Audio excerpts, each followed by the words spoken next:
Oliveira para o caralho. Ainda há uma vilã de focar esta merda. Não mais.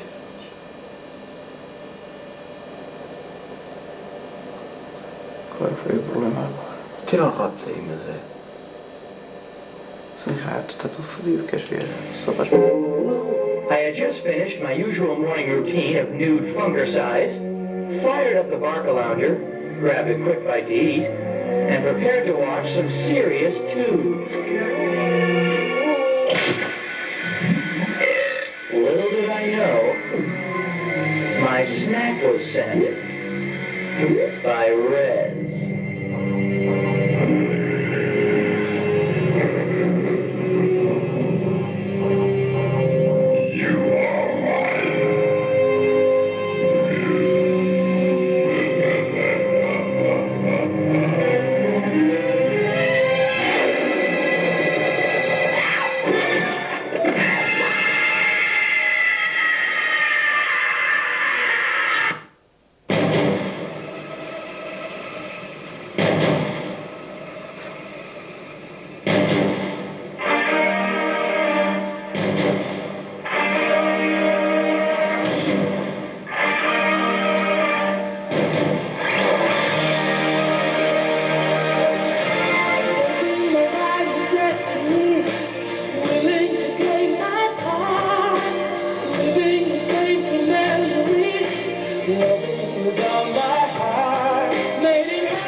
Introdução.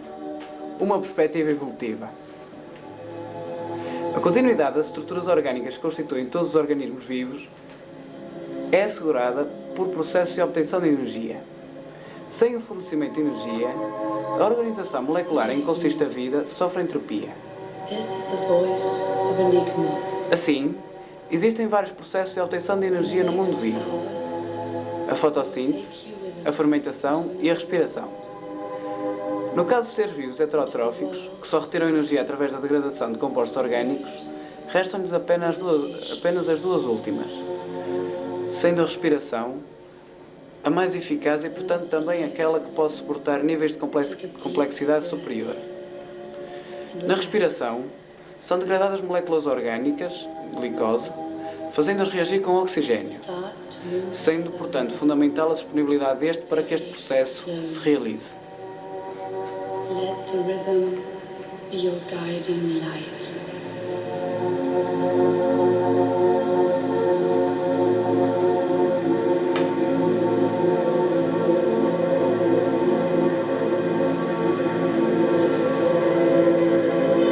No curso da evolução, a multiplicação das formas de vida e a pluricelularidade, neste caso o aparecimento dos animais, foram possíveis graças ao aparecimento de diversas soluções para conduzir o oxigênio às células e libertá-las da água do dióxido de carbono.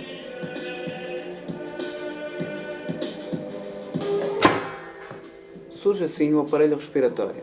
Na realidade, porém, este aparelho não possui células especializadas.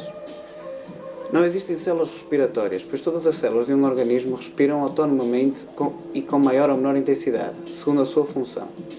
Existem, no entanto, diversos tipos de aparelhos respiratórios no mundo animal, que são todos dispositivos que facilitam as trocas gasosas entre o meio exterior e as células do organismo.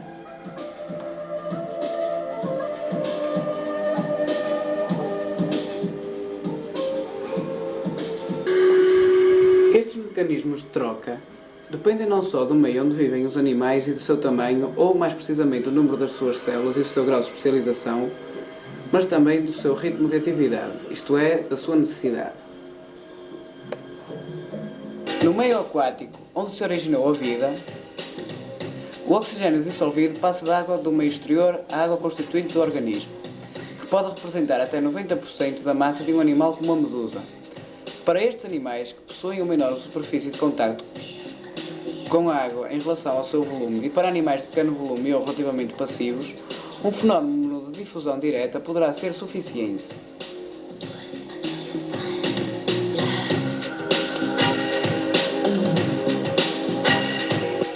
Todavia, com o aparecimento de animais que buscam mais ativamente alimento e com maior envergadura, surgiram dispositivos especializados que aumentam a superfície de troca, enquanto substâncias químicas ávidas de oxigênio foram incorporadas nos constituintes do animal. É a combinação do sistema de brânquias e equipamentos respiratórios, como as hemoglobinas. As brânquias são especializações da superfície exterior do corpo de alguns vermes e larvas de insetos, ou do tubo digestivo, como acontece nos peixes.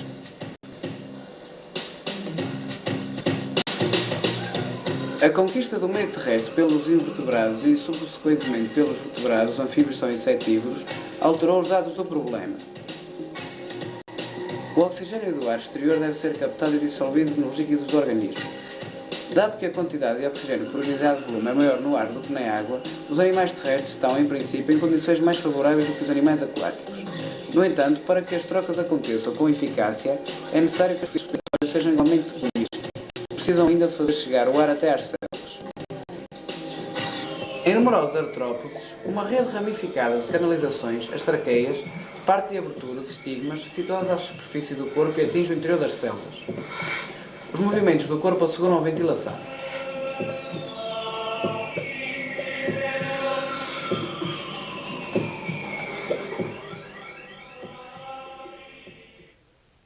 Noutros animais, gastrópodes terrestres, vertebrados terrestres e mamíferos aquáticos, o ar é aspirado para câmaras, os pulmões, cujas paredes são percorridas por um líquido.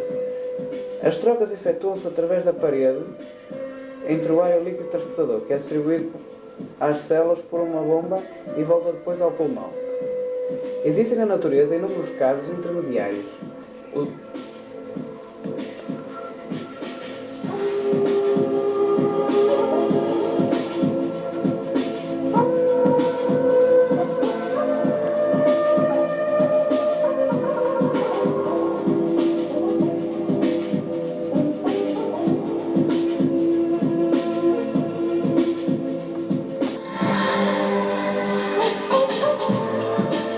Exemplos desses casos intermediários são os aracnídeos, com as suas filotraqueias, que constituem pseudopulmões.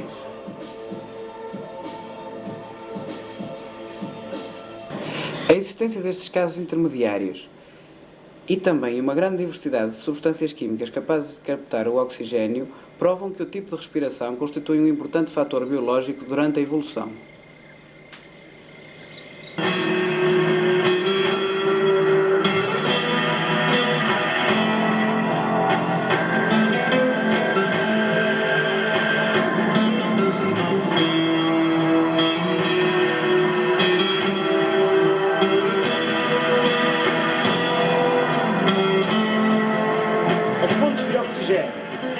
São duas as diferentes fontes fornecedoras de oxigênio para os seres vivos, a água e o ar. A difusão de oxigênio é mais eficiente no ar, visto ser cerca de 3 milhões de vezes mais rápida, em parte devido ao facto da sua concentração nesse meio ser cerca de 20 vezes superior ao da água saturada em O2, constituindo também uma vantagem adicional, pois os animais terrestres dificilmente sucumbirão à rarefacção do oxigênio do meio, ao contrário do que pode acontecer com os animais aquáticos que vivem em águas sujeitas à estagnação.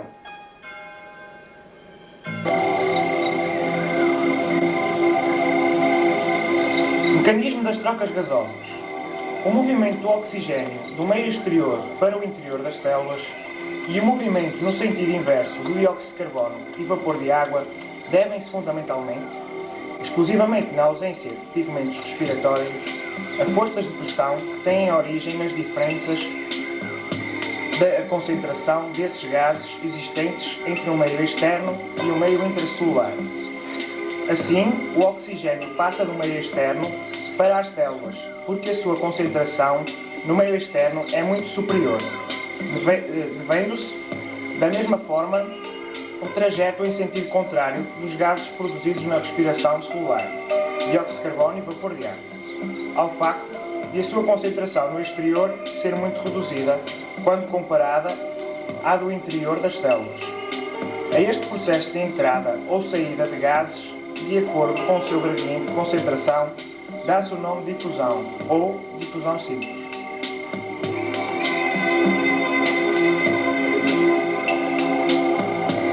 A difusão dos gases do meio externo para as células pode ser direta ou indireta.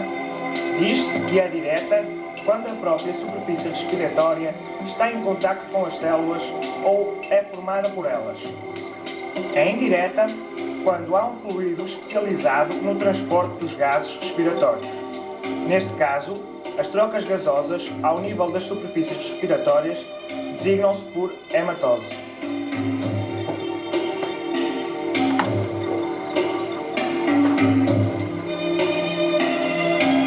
As superfícies respiratórias. É através das superfícies respiratórias que se dá a difusão. Possuem estas características que permitem que ela se dê com eficácia. As principais são a grande vascularização, nos casos em que o meio de comunicação entre as células e a superfície respiratória é o sangue, para aumentar a superfície útil para a difusão e manter de uma forma mais eficiente o gradiente de concentração. Umidade permanente, pois a presença de água é fundamental para uma difusão eficaz, pois o oxigênio tem de se dissolver na água para ser absorvido pelas células. No caso dos animais aquáticos, isso não constitui problema, mas os terrestres têm de produzir um muco que impeça a perda de água. No entanto, no caso destes últimos, a camada formada pela água vai aumentar a secção que os gases têm de atravessar, o que vai tirar alguma eficácia a esse processo, não impedindo, contudo, que a difusão no ar seja muito mais eficiente do que na água.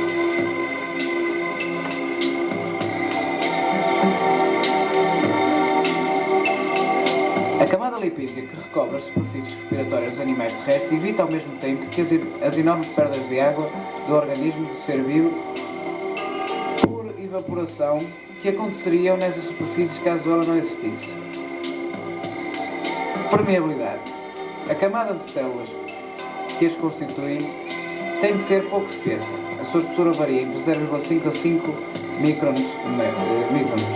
E no caso de seres com hematose, não deve existir mais do que uma camada de células entre o meio e os vasos, que têm de ser capilares, ou as traqueias, no caso de uma superfície branquiotraqueal. Grande área de contacto entre o meio interno e o exterior, para aumentar a quantidade de gases difundidos por unidade de tempo. E também uma ventilação intensa, para permitir a renovação constante dos gases do exterior, impedindo assim que se percam os gradientes de concentração por rarefação de gases e, consequentemente, que diminua a velocidade da difusão, ou em casos extremos que esta mesmo não ocorra.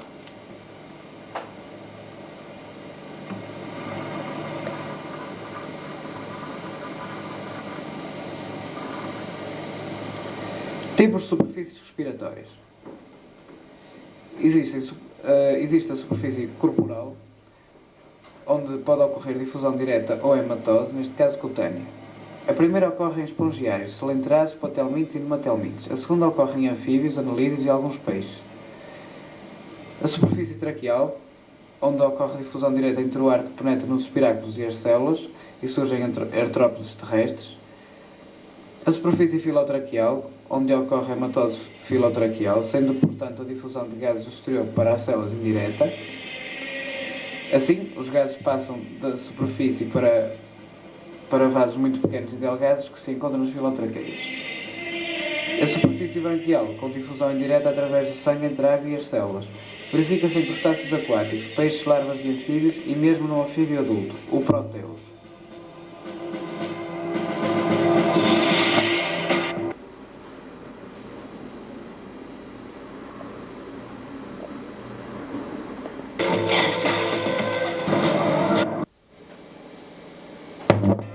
Superfície branquiotraqueal. Com difusão indireta através de traqueias entre a água e as células, existe nas larvas aquáticas de alguns insetos e em alguns insetos aquáticos. Superfície pulmonar, ocorrendo hematose pulmonar. A difusão é indireta através do sangue entre o ar e as células. Acontece em gastrópodes terrestres e cordados terrestres. Respiração em espongiários e selenterados. Nestes animais não existem órgãos respiratórios especializados. difundindo-se os gases respiratórios diretamente entre a água e as células. Em ambos os filos, os animais são didérmicos e as duas camadas de células estão em contacto direto com a água, o que faz com que a difusão direta seja suficiente para as reduzidas necessidades energéticas destes organismos.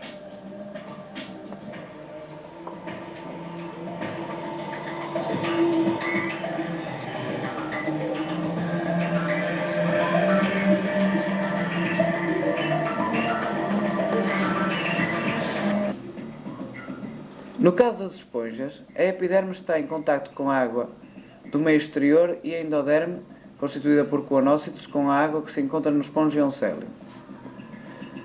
A renovação de água no espongiocélio é assegurada pelo movimento dos coanócitos.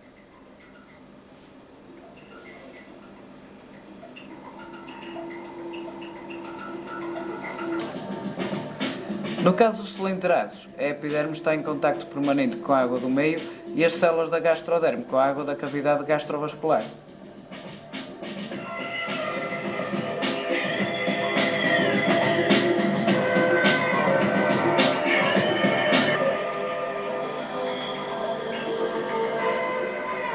Respiração em platelmintes.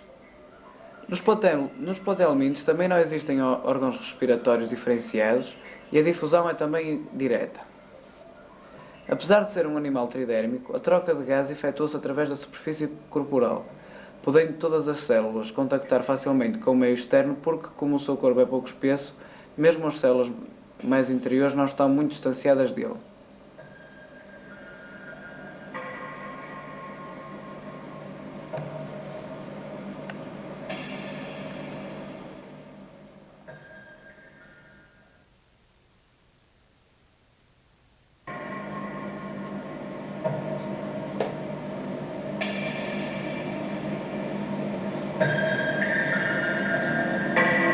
Respiração em anelídeos.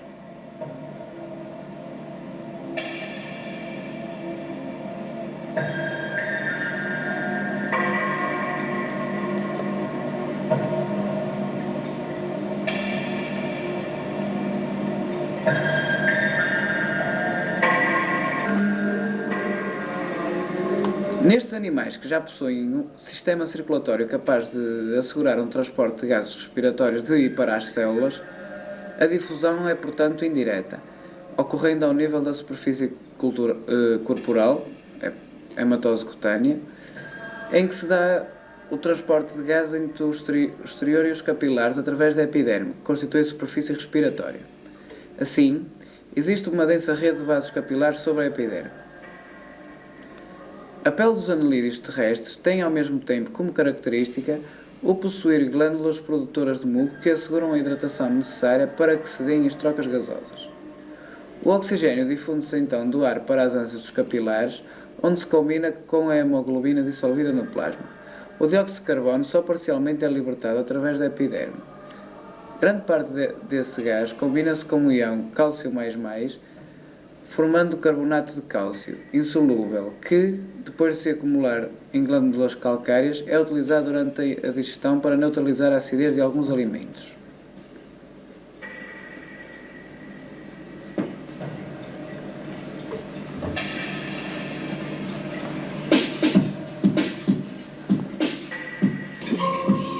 No caso dos anelídeos aquáticos, as trocas gasosas efetuam-se também por hematose branquial.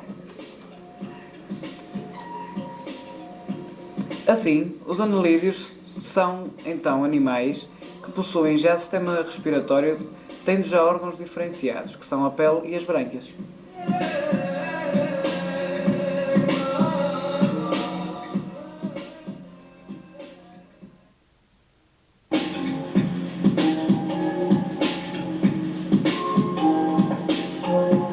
Respiração em artrópodes.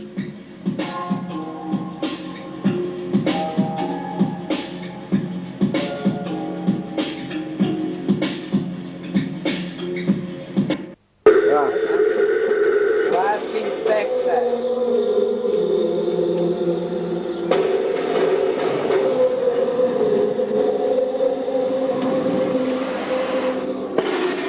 Então, Oi.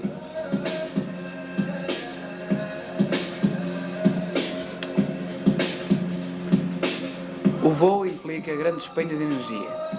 Assim, os insetos necessitam de um sistema respiratório bastante eficiente.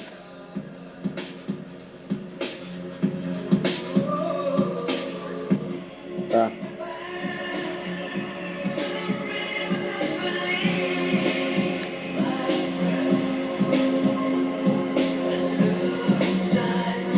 O sistema respiratório dos insetos é formado por um conjunto de invaginações tubulares da superfície do corpo, as traqueias, que se iniciam em orifícios situados à superfície do corpo, os espiráculos, que formam duas fileiras em ambos os lados do abdômen, e cujo número varia com a espécie. As traqueias vão-se ramificando para os tecidos interiores em tubos cada vez mais delgados, terminando em traquíolas, que contactam diretamente com as células. Só nas traquíolas se dão as trocas gasosas, pois a camada quitinosa espessa da restante parte das traqueias impossibilita-nos. Para o efeito, existe nas traquíolas umidade suficiente para que se deem as trocas gasosas.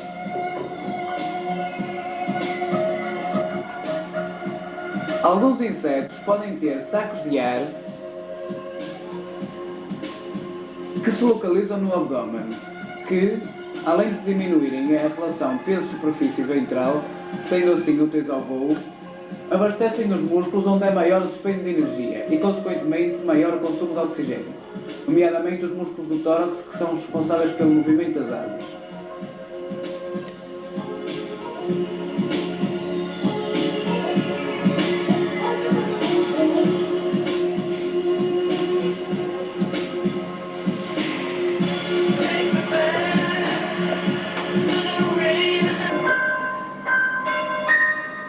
Nos insetos primitivos, os espiráculos estão constantemente abertos, não havendo controle do movimento do ar que passa através deles ou das perdas de água. No entanto, na maior parte dos insetos, a entrada de ar para as traqueias é controlada pela ação de um músculo oclusor, que comanda a abertura e o fecho dos espiráculos, controlando-se assim também as perdas de água.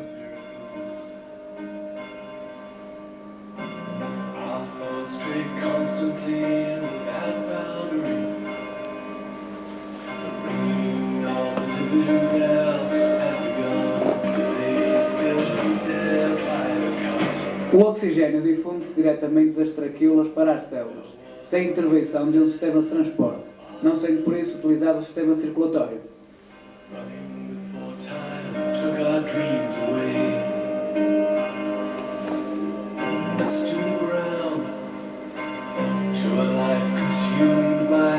Este também não intervém na eliminação do dióxido de carbono das células, que é excretado através dos tubos de Malpighi, em combinação com produtos azotados, sob a forma de ácido úrico.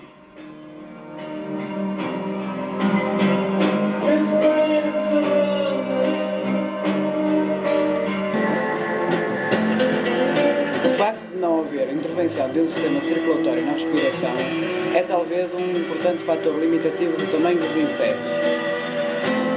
Porque para que as ramificações das traqueias transportem os gases a todas as células, não pode existir um grande número de camadas. Isto não implica, contudo, que nos insetos a estrutura respiratória seja menos eficiente.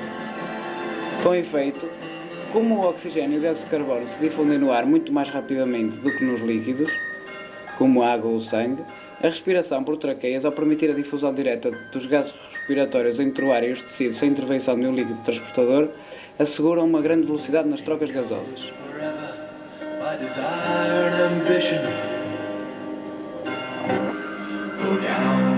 As larvas de alguns insetos, ou alguns insetos aquáticos, possuem brânquias nas quais ocorre a hematose branquiotraqueal, em que se dá a entrada e saída de gás através das brânquias para as traqueias, que transportam os gases para as células. A difusão é, portanto, nestes casos, indireta, sendo o sistema traqueal o sistema de transporte. Apenas alguns dos insetos fósseis antediluvianos apresentam difusão indireta através do sistema circulatório. Nestes insetos aquáticos existem brânquias em contacto direto com as quais está o fluido circulatório, que faz o transporte de gás entre elas e as células.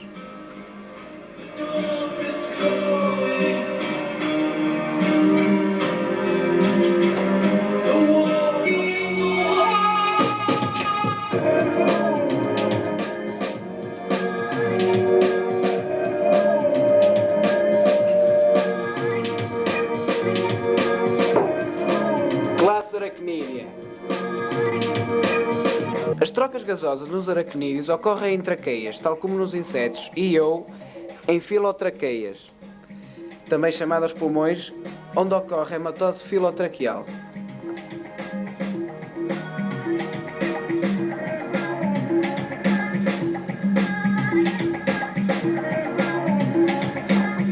Uma filotraqueia é formada por 15 a 20 delgadas lâminas paralelas, onde existem vasos sanguíneos, também muito delgados.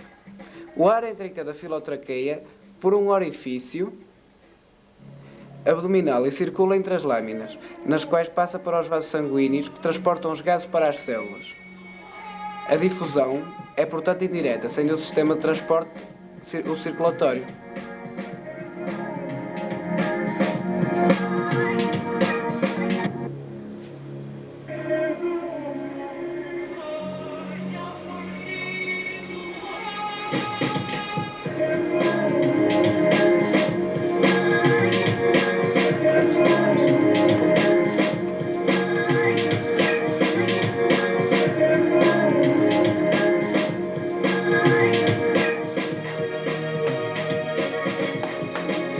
Classe crustácea.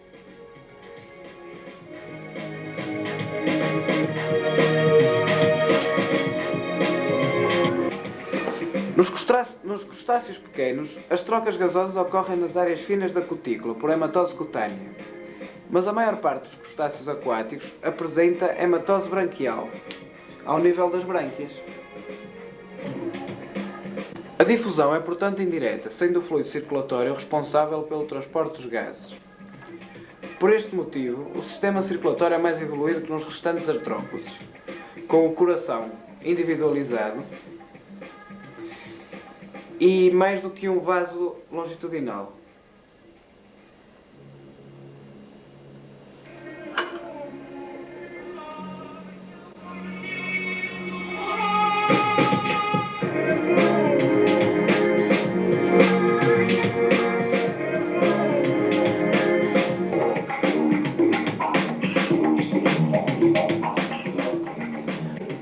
Filo molusca.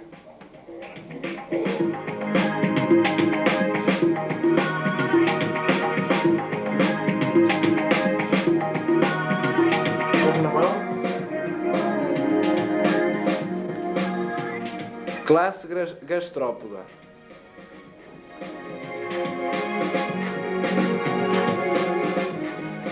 A difusão nos gastrópodes é indireta e o transporte de gás é realizado pelo fluido circulatório.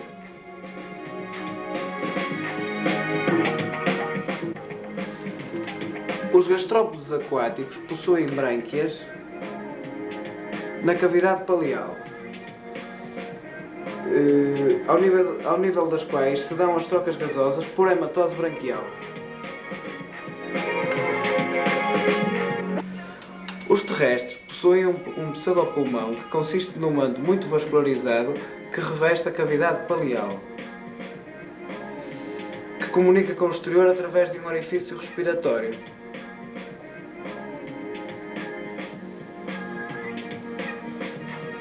Ao nível do qual se dá a renovação do ar. Ao nível dessa superfície respiratória dá-se a hematose pulmonar, em que o oxigênio passa da cavidade para o sangue e o dióxido de carbono realiza o percurso inverso.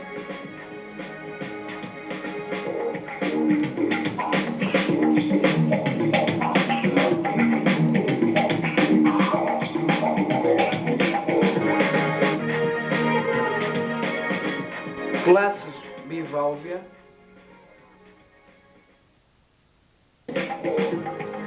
e cefalópoda.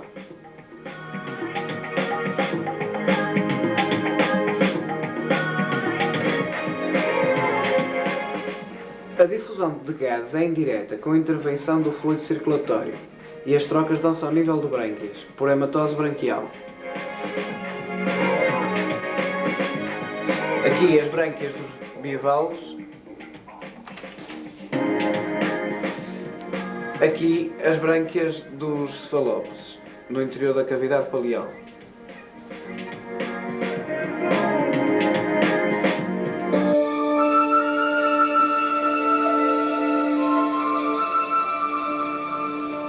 Respiração no filo cordata.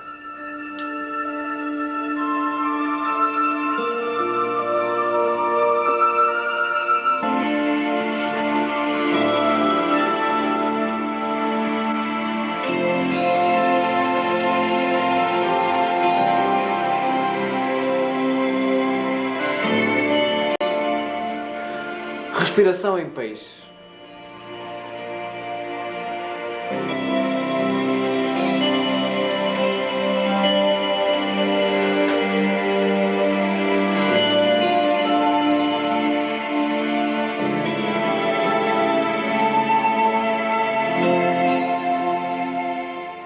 Nos peixes, a difusão é indireta com a intervenção do sangue.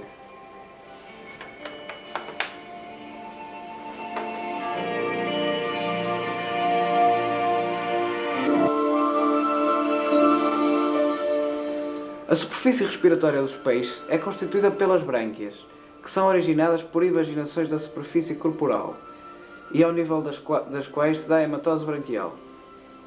As brânquias, constituídas por filamentos branquiais, são formadas por um grande número de folhas lamelares, atravessados por uma intensa rede de vasos sanguíneos capilares.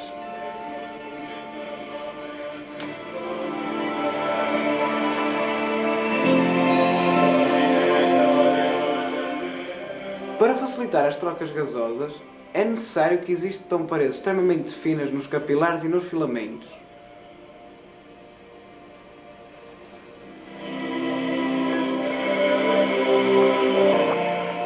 E que a direção do sangue nas lamelas seja oposta à da água que atravessa as brânquias, isto é, em contracorrente, para que seja constante o gradiente de concentração de gás entre o sangue e a água e assim não se perder rapidez na hematose.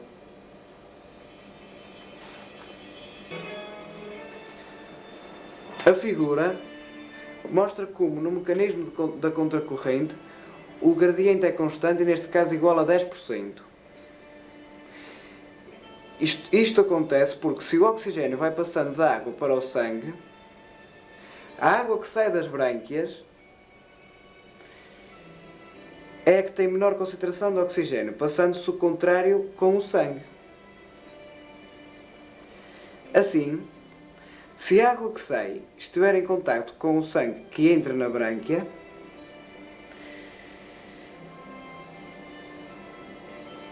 que é o que tem menor concentração de oxigênio,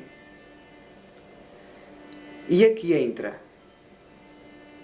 estiver em contacto com o sangue que sai, tendo neste caso ambos uma concentração elevada, os gradientes vão ser os mesmos. O mesmo se passa com o dióxido de carbono, mas em sentido inverso.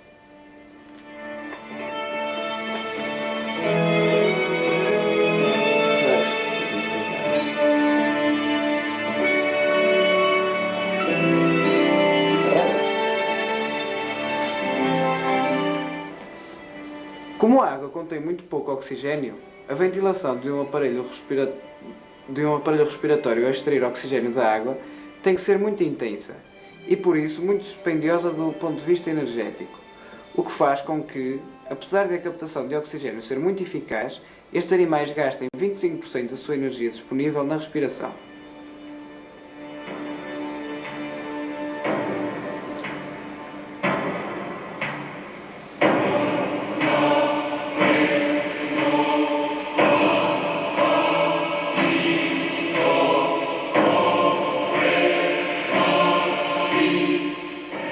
Alguns peixes têm também hematose cutânea, sendo neste caso a superfície respiratória a epiderme. Os polipterídeos, hematose pulmonar em pulmões rudimentares.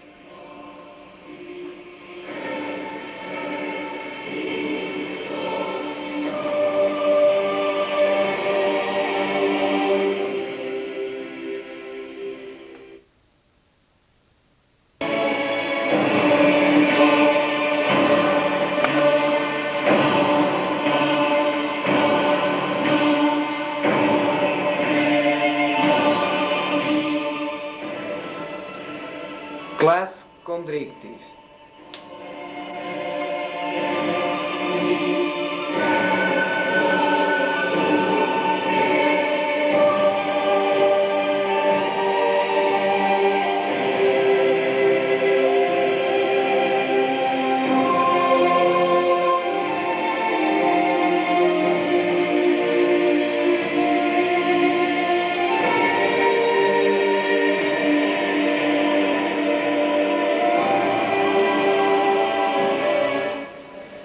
O sistema respiratório dos peixes cartilagíneos é constituído por 5 a 7 pares de brânquias,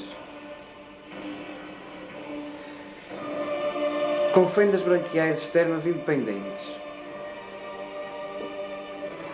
não existindo por isso opérculo. As fendas branquiais estão dispostas verticalmente de cada lado da cabeça, separadas por septos branquiais. E nas suas paredes encontram-se as brânquias fixas. Os septos branquiais estão sustentados por elementos do esqueleto visceral, que se designam por arcos branquiais. Existem ainda 2 aberturas situadas atrás dos olhos, os espiráculos, que são orifícios inalantes que resultam da modificação de fendas branquiais.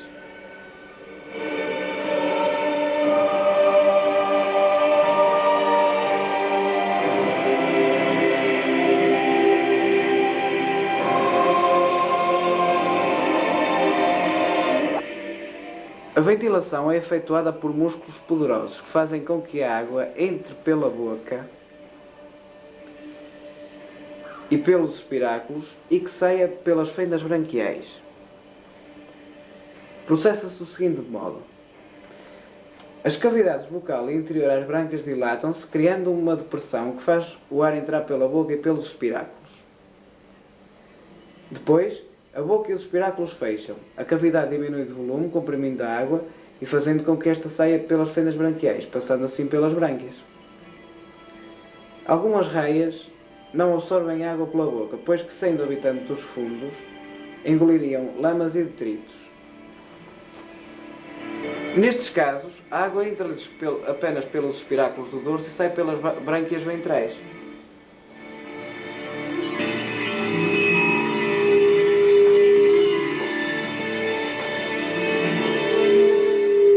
Classe Osteictis.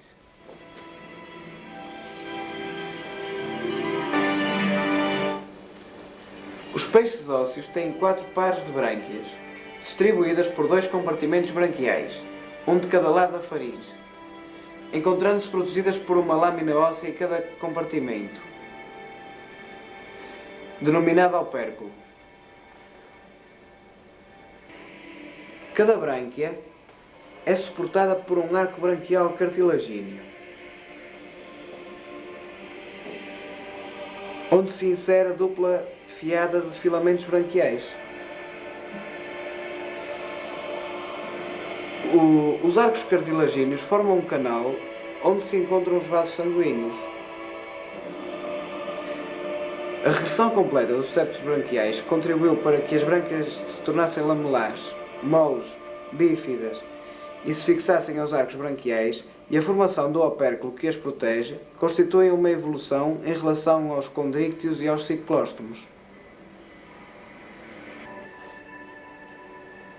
A ventilação é contínua, sempre no mesmo sentido, entrando a água pela boca e saindo pelas fendas operculares, e sendo efetuada por poderosos músculos. Faz-se do seguinte modo: primeiro, as fendas operculares fecham-se e, com o aumento da cavidade bucal, cria-se uma depressão que provoca a entrada de água para a boca depois das válvulas bucais se abrirem. Segundo, com o alargamento da cavidade branquial, cria-se uma nova depressão, desta feita na zona das brânquias, provocando o fluxo de água nessa região. Terceiro, as válvulas bucais fecham e a cavidade bucal contrai-se, originando-se uma compressão que força a água a sair, atravessando as brânquias, quando se dá a abertura das fendas operculares.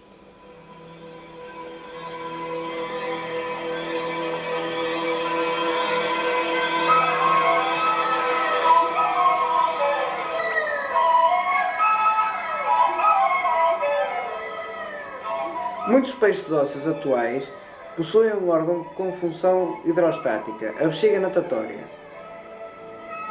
que teve origem semelhante à dos pulmões de alguns peixes e dos vertebrados terrestres. A partir dela, Estes animais fazem variar a densidade do seu corpo, segregando gases para dentro dela ou absorvendo esses gases, podendo ficar a flutuar a diferentes profundidades sem esforço muscular.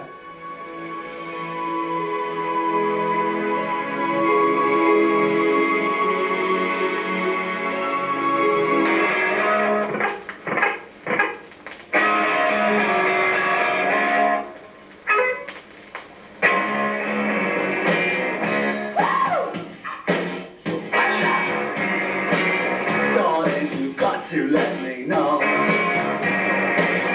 should I stay or should I go? If you say that, Classe anfíbia. I'll be here till the end of. Os anfíbios são descendentes diretos dos ancestrais dos peixes ósseos atuais. Em períodos de seca, provavelmente pré-câmbrico, os vertebrados aquáticos primitivos puderam sobreviver devido à existência de uma bolsa procedente da parede ventral da faringe, que se manteve ligada à mesma por um canal. Esta bolsa era fortemente vascularizada e o ar que entrava pela boca podia realizar a esse nível trocas gasosas com o sangue. Estes vertebrados primitivos originaram dois grandes grupos. Num deles, hoje representado pelos peixes ósseos, a bolsa passou a funcionar como bexiga natatória, nuns casos, e noutros terá originado os pulmões do peixe, que ainda hoje respiram no ar, os polipterídeos. Os outros continuaram, à semelhança dos polipterídeos, a utilizar a bolsa para as trocas gasosas, o que lhes permitiu, em conjunto com as adaptações morfológicas, entre elas uma pele fina, úmida e altamente vascularizada que lhes permite a hematose cutânea, a conquista do meio terrestre. Estes animais deram origem aos anfíbios, dos quais evoluíram todos os vertebrados terrestres.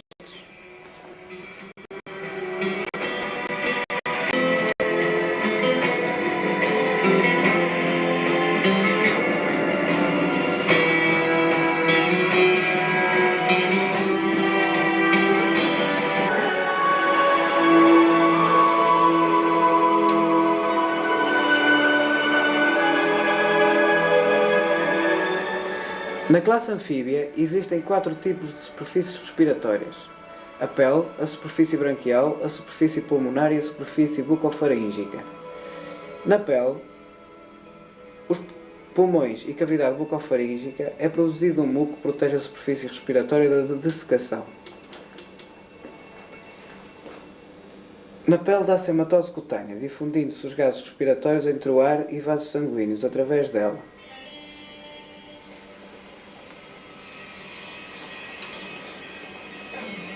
Constituindo a pele uma superfície respiratória, há um grande risco de perdas de água através dela, razão pela qual é produzida uma espessa camada lipídica para a revestir, que, se em animais como os sapos ou as salamandras é suficiente para manter a pele hidratada durante bastante tempo, desde que não permaneçam muito tempo em ambientes secos, noutros, como em muitas rãs ou nos tritões, não lhes permite mais do que algumas horas fora da água, em ambientes não muito úmidos.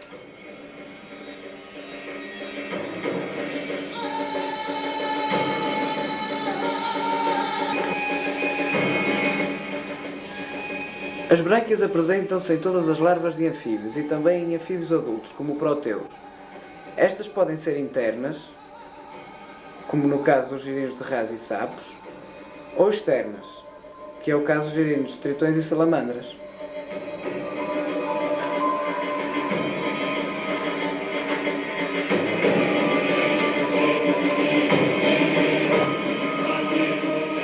A cavidade bucofaríngea é uma dilatação na faringe fortemente vascularizada onde ocorre a hematose.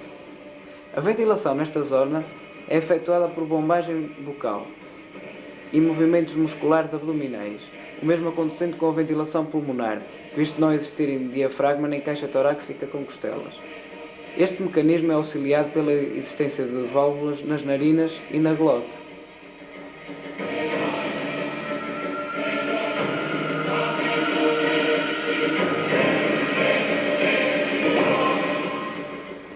Assim, a ventilação da rã processa-se da seguinte forma.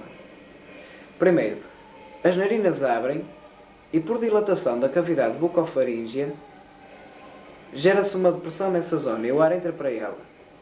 Segundo, as narinas fecham e a bucofaringe contrai-se, comprimindo o ar e impelindo-o para os pulmões. Terceiro, o abdômen contrai-se, comprimindo o ar, o que faz com que seja impelido para a boca ou faringe e de lá para o exterior, com a abertura das narinas.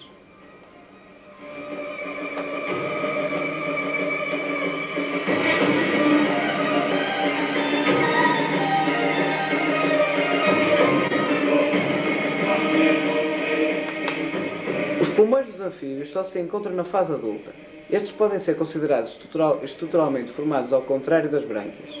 Ao passo que estas são membranas e vaginadas, os pulmões são invaginações membranosas formadas a partir de uma porção anterior do tubo digestivo.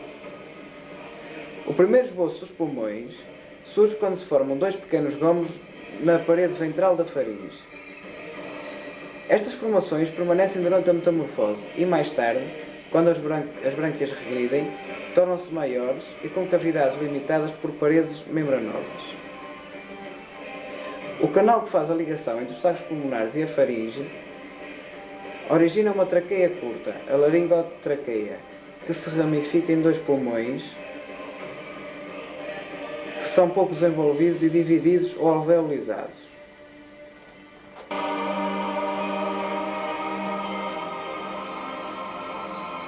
Em consequência, a sua superfície respiratória é relativamente pequena,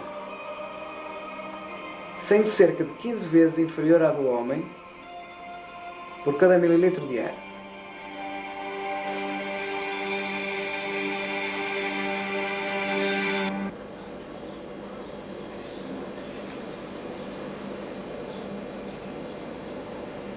Classe Reptilia.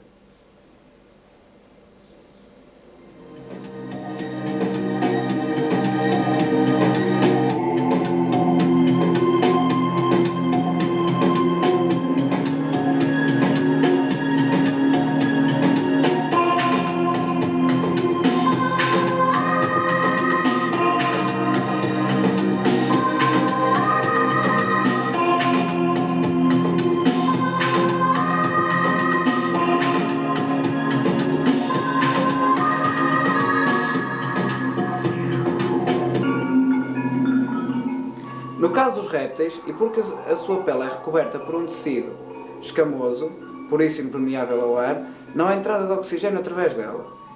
No entanto, é através dela que, em alguns casos, cerca de 85% do dióxido de carbono é eliminado.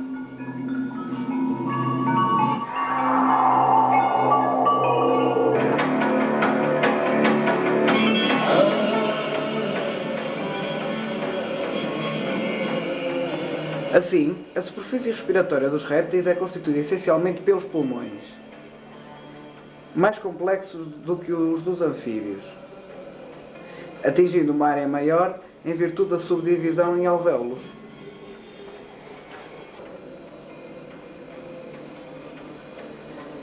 A traqueia encontra-se mais diferenciada, dividindo-se agora em brônquios. E no seu início encontra-se a laringe.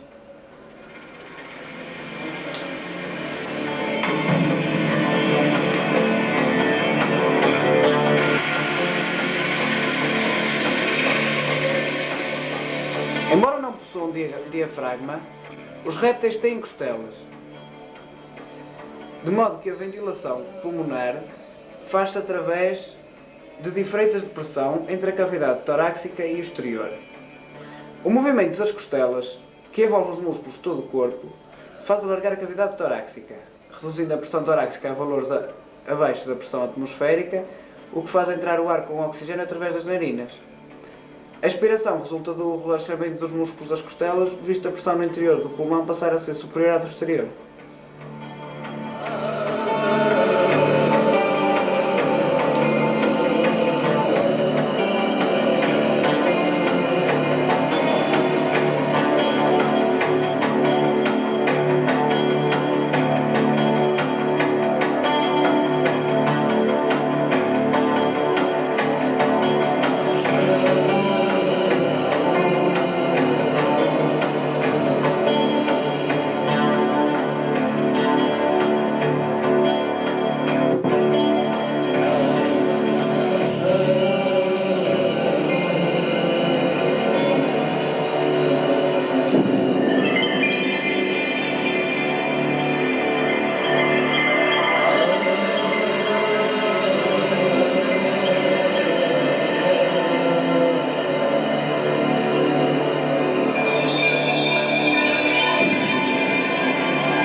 Classe Aves.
As necessidades energéticas das aves são muito elevadas, pois o voo que caracteriza a maior parte delas é dos movimentos mais dispendiosos em termos de energia. Assim, o sistema respiratório das aves é bastante diferente do dos outros vertebrados e mais eficiente.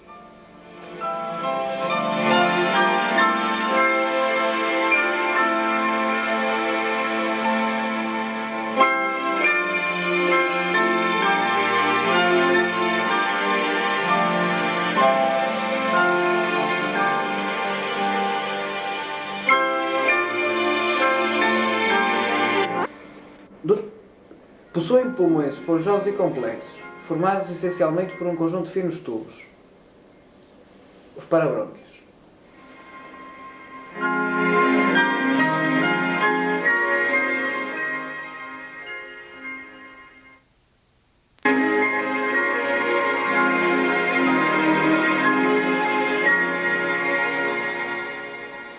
Dos pulmões partem os sacos aéreos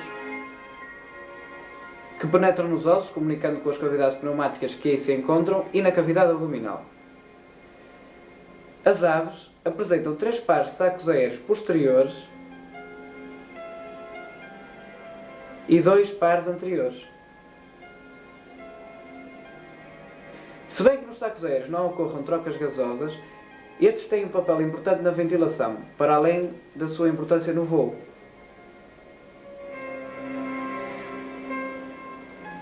A variação do volume pulmonar das aves é demasiado pequena para explicar, por si só, a elevada taxa de ventilação que se verifica. É, portanto, a ação dos sacos aéreos que tornam os pulmões das aves mais eficientes do que os dos outros vertebrados.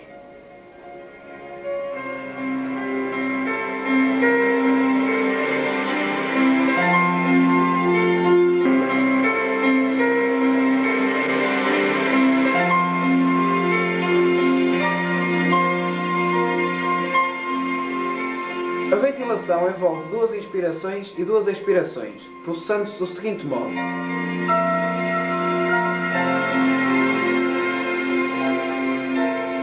Primeiro, numa primeira inspiração, por ação dos movimentos dos músculos abdominal e costal que aumentam o tamanho da caixa torácica, criando uma depressão, o ar entra pela boca e pelas narinas, passa pela traqueia, atravessa os brônquios e entra nos sacos aéreos posteriores. Segundo, durante a primeira inspiração, o ar passa dos sacos aéreos posteriores para os pulmões, que alargam. Terceiro, na segunda inspiração, o ar inspirado entra nos sacos aéreos posteriores, enquanto o ar que estava nos pulmões passa para os sacos aéreos anteriores.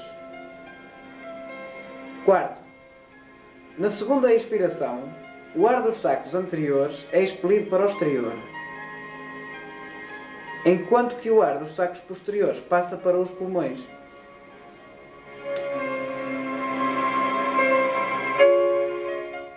Deste modo, a ventilação é feita sempre com ar novo, pois o mesmo ar não passa 2 vezes no pulmão, como acontece nos sistemas pulmonares convencionais, em que segue um percurso de vai e vem. Isto é também grandemente responsável pela superior eficiência do sistema respiratório das aves.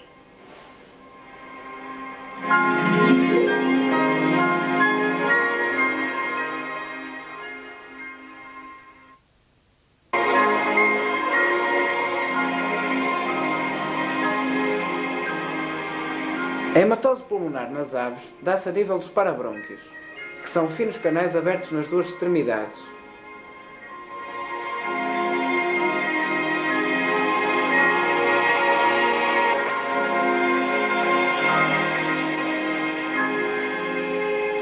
À medida que o ar passa por eles, ocorrem as trocas gasosas por difusão, mas a corrente sanguínea tem direção oposta à do ar, o que impede que se percam os gradientes de concentração dos gases, que se mantêm aqui muito mais elevados do que, por exemplo, num mecanismo de contracorrente como o que existe nos peixes. Isso acontece porque neste mecanismo todo o sangue está em contato com ar fresco, ao contrário do que acontece no também eficiente, mas em menor escala, mecanismo dos peixes, em que, como isso não acontece, é necessário que o sentido da água e o sentido do sangue sejam contrários, pois se a água que sai estivesse em contato com o sangue que sai, libertar-se-ia oxigênio, porque a sua concentração no sangue seria superior à sua concentração na água, passando-se o inverso com o CO2.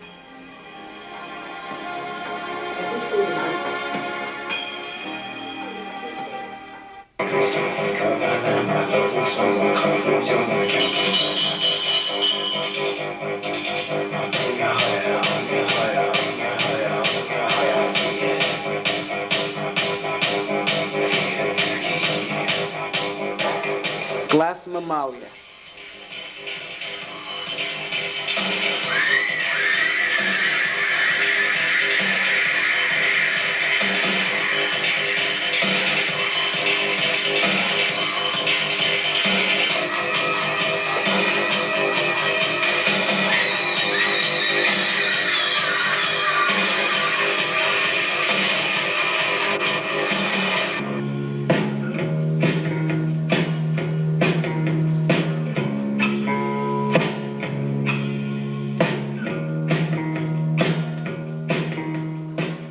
Respiração no homem.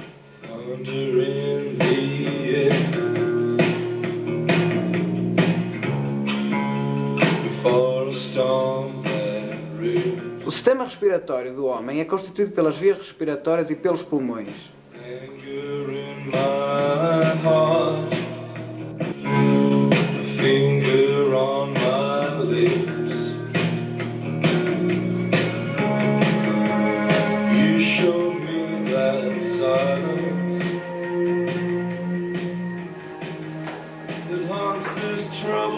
As vias respiratórias são as fossas nasais, faringe, laringe e traqueia. As fossas nasais são revestidas por uma mucosa pilosa muito irrigada, que produz um muco nasal, que se espalha pelos pelos aos quais as partículas de poeira aderem, filtrando o ar. O muco também contribui para manter o ar inspirado úmido. A laringe é uma cavidade constituída por uma cartilagem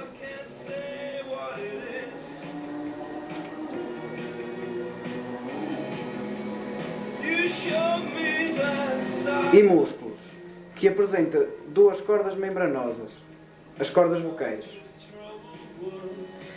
A traqueia é um canal formado por anéis cartilagíneos incompletos na parte posterior, que se encontra revestida por uma mucosa com cílios, que transporta os poeiros no seu percurso ascendente até ao exterior.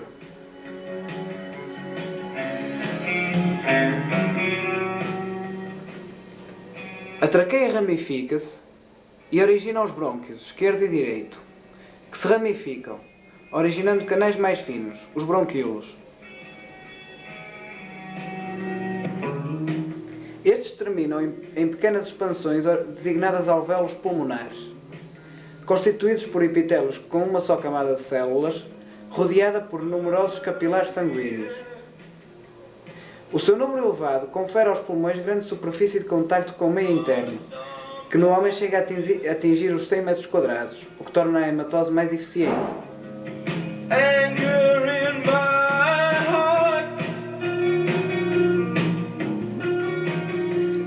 Os pulmões são órgãos esponjosos e elásticos, alojados na caixa torácica e que se encontram envolvidos por uma membrana dupla, a pleura.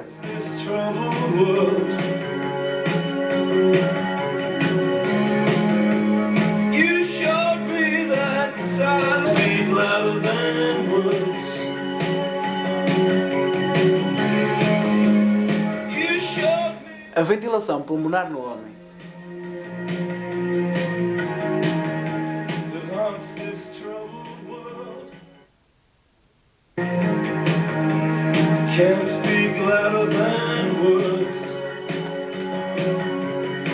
A caixa torácica, ou cavidade pulmonar, é delimitada pelas costelas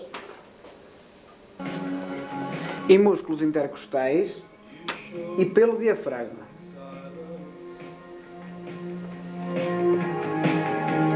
Can't speak louder than words.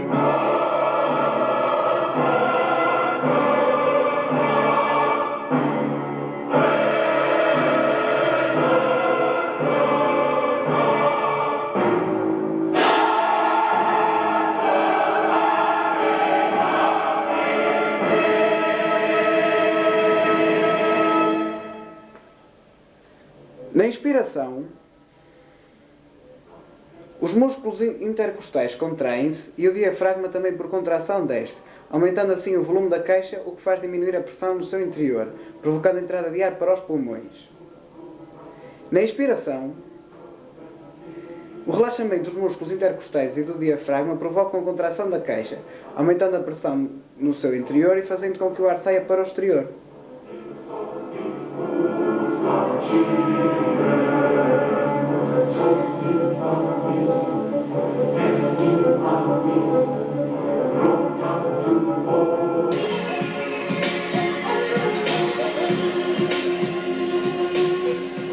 A figura ilustra bem este processo. Assim, na inspiração, a contração dos músculos intercostais e a descida do diafragma, que em conjunto provocam a expansão da caixa, o que provoca uma depressão que faz a entrada do ar. Na inspiração, o relaxamento dos músculos intercostais e a subida também por relaxamento do diafragma, que provocam a contração da caixa, o que faz com que o ar saia porque aumenta a pressão no seu interior.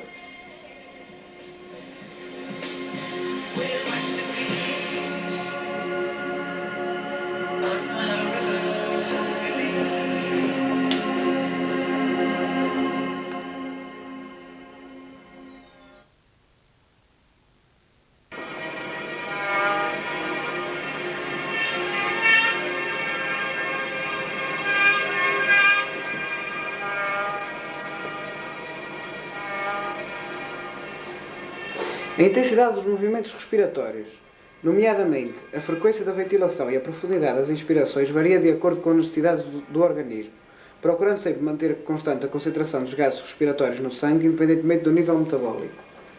Um indivíduo em repouso mobiliza cerca de 500 cm3 de ar atmosférico numa inspiração e expiração. Esta quantidade de ar constitui o volume corrente. A quantidade de ar que o indivíduo pode eliminar numa inspiração forçada, depois de uma inspiração forçada, corresponde à capacidade vital, que varia de acordo com o tamanho do corpo e o sexo. O ar residual é a quantidade de ar que permanece sempre nos pulmões, que evita o colapso do pulmão por adesão das paredes. Este corresponde a cerca de 25% do ar dos pulmões e aumentaria caso a superfície pulmonar aumentasse, constituindo assim as dificuldades na ventilação provocadas por esse aumento da superfície, um entrave em termos evolutivos do progressivo aumento da superfície respiratória.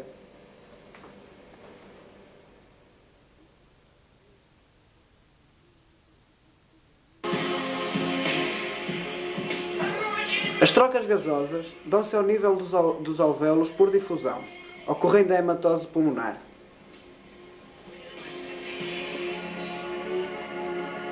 Neste processo, os gases têm de atravessar diferentes camadas. Primeiro, a camada de fluido que rodeia os alvéolos, bem como do surfactante, substância que reduz a tensão superficial do fluido alveolar. Segundo, epitélio alveolar, constituído por finas células epiteliais. Terceiro, membrana epitelial. Quarto, delgado espaço de fluido intersticial entre o epitélio pulmonar e a membrana capilar. Quinto, a membrana basal do capilar, que em muitos locais se funde com a membrana epitelial. Sexto, a membrana endotelial do capilar.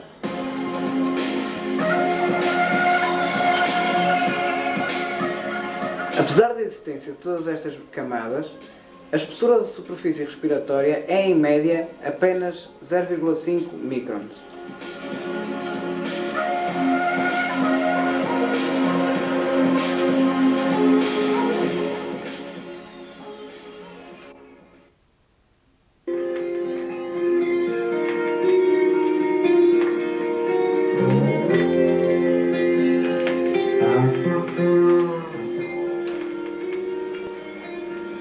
Pigmentos respiratórios.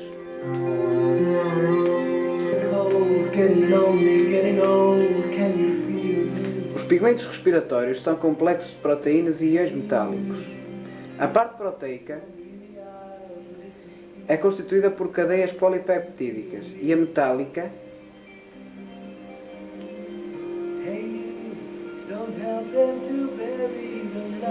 constitui os grupos M, onde se encontra um átomo metálico. É ao átomo metálico do grupo M que se ligam os gases respiratórios por oxidação.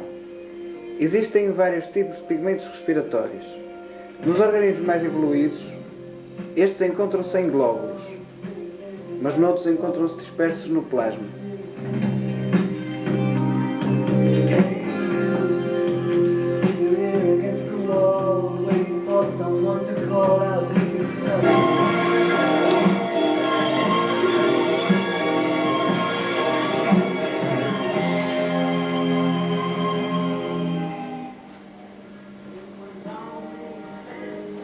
Nos mamíferos, aves, répteis, anfíbios, peixes e anelídeos, o pigmento respiratório é a hemoglobina, cujo átomo metálico é o ferro e em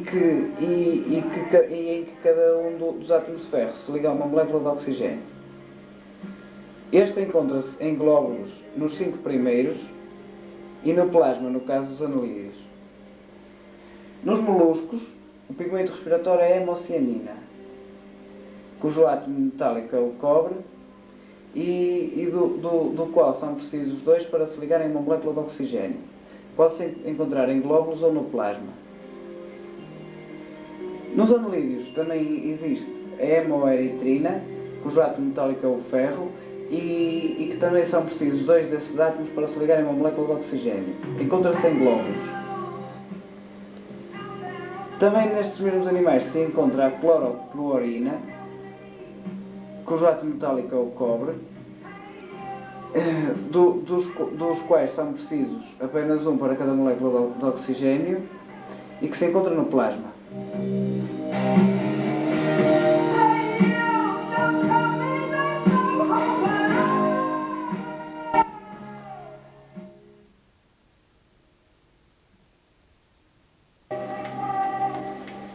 A hemoglobina é o pigmento mais comum e típico dos vertebrados, embora também se encontre noutros animais.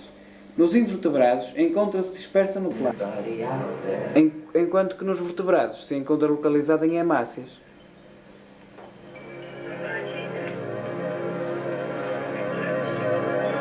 Is there anybody out there? Is there anybody out there?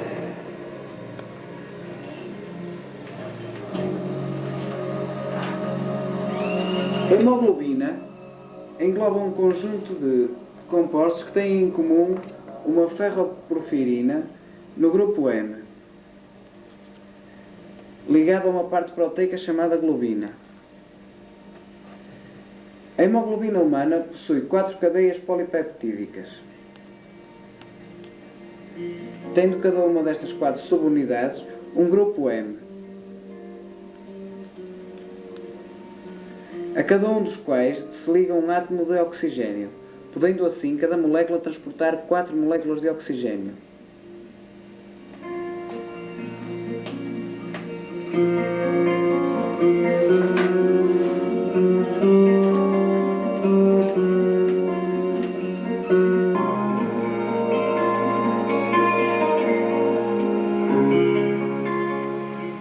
Transporte de oxigênio. Cerca de 2% do oxigênio é transportado dissolvido no plasma. O restante, 98%, é transportado pelas hemácias, portanto ligado à hemoglobina.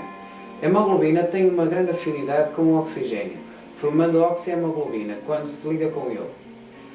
A associação e dissociação entre o oxigênio e a hemoglobina é representada da seguinte forma. Quando a pressão parcial do oxigênio é elevada, como nos pulmões, a hemoglobina fica saturada de oxigênio e forma a oxihemoglobina. Uma pequena parte desse oxigênio, os 2%, dissolve-se também no plasma, quando isso acontece.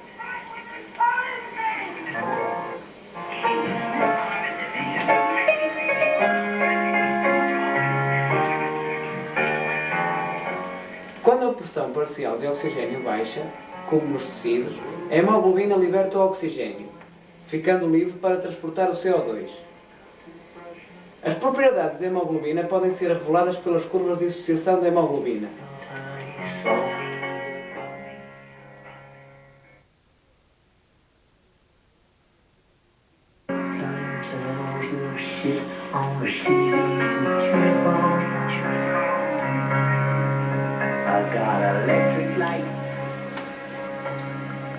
Esta curva mostra que, quando a pressão de oxigênio diminui, a oxihemoglobina liberta o oxigênio. Assim, quanto menor for a pressão, menor também é a percentagem de saturação da hemoglobina. Ela mostra também que as altas temperaturas favorecem essa libertação. Quanto maior a temperatura, menor a percentagem de saturação. There'll be nobody home.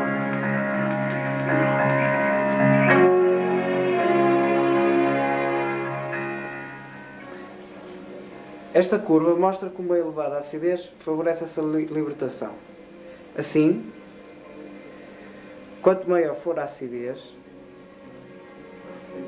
menor a percentagem de saturação da hemoglobina.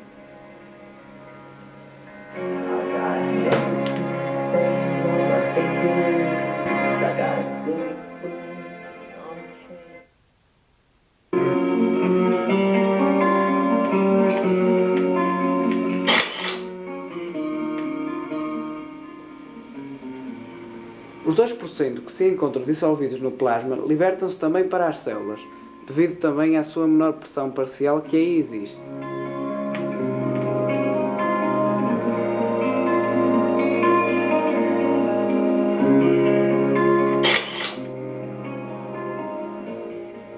Transporte de dióxido de carbono. Cerca de 8% do dióxido de carbono é transportado dissolvido no plasma e cerca de 10% combina-se diretamente com a hemoglobina. A porção maior, cerca de 81%, é convertida em íons de hidrogenocarbonato transportadas pelo plasma e em íons de hidrogênio transportados pelas hemácias. A ligação entre a hemoglobina e o dióxido de carbono é feita com o grupo amina e não com o grupo M, originando-se carbaminohemoglobina. A maior parte do dióxido de carbono é transportado sob a forma de íon hidrogenocarbonato.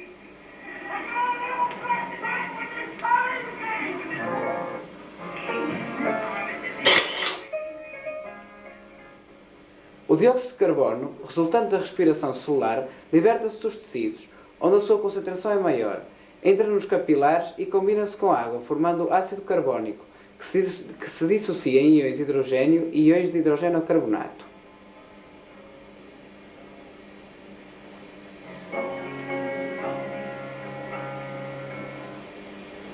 Esta reação pode dar-se a nível do plasma ou dentro das hemácias. No segundo caso, é acelerada pela enzima anidrase carbónica, formada nos glóbulos vermelhos. Os íons de hidrogênio libertados fazem mudar rapidamente o pH do sangue e são absorvidos pela hemoglobina, enquanto que os íons de hidrogênio carbonato saem para fora dos glóbulos vermelhos e são transportados no plasma.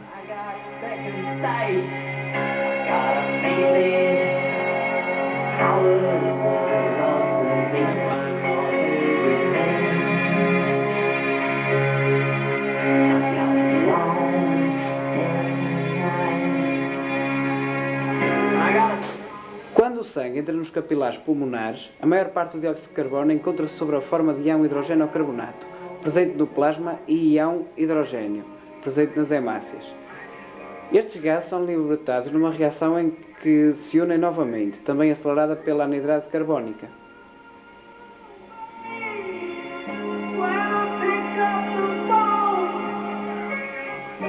O CO2, combinado com as hemácias, liberta-se aqui também para o ar, quebrando-se a sua ligação com a hemoglobina, pelo facto de a concentração desse gás ser muito inferior no ar, o que cria uma força de pressão que é superior à que une a hemoglobina, e também porque as hemácias passam a estar em contacto com o oxigênio livre, com o qual têm uma afinidade superior.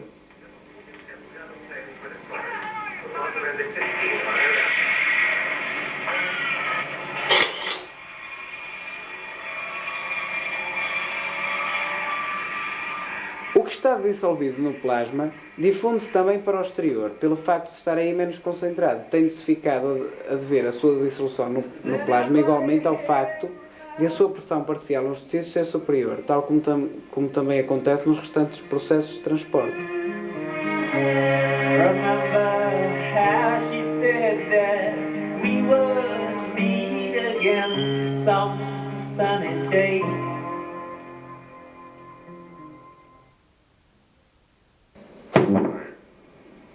Special thanks to Professor Zé Luis.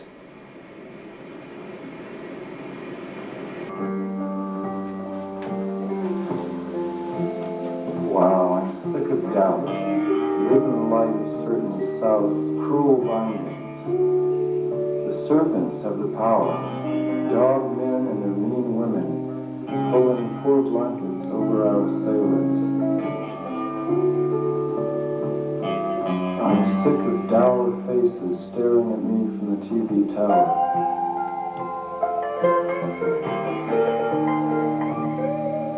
I want roses in my garden bower, dig?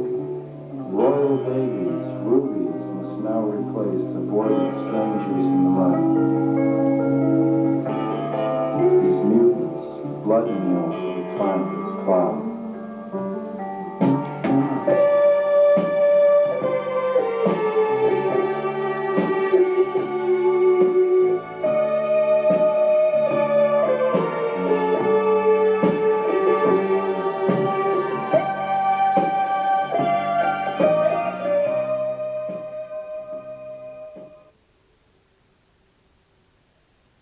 Acabou o trabalho.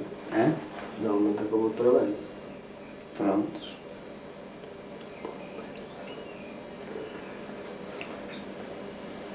Alambique de azeite. Jardim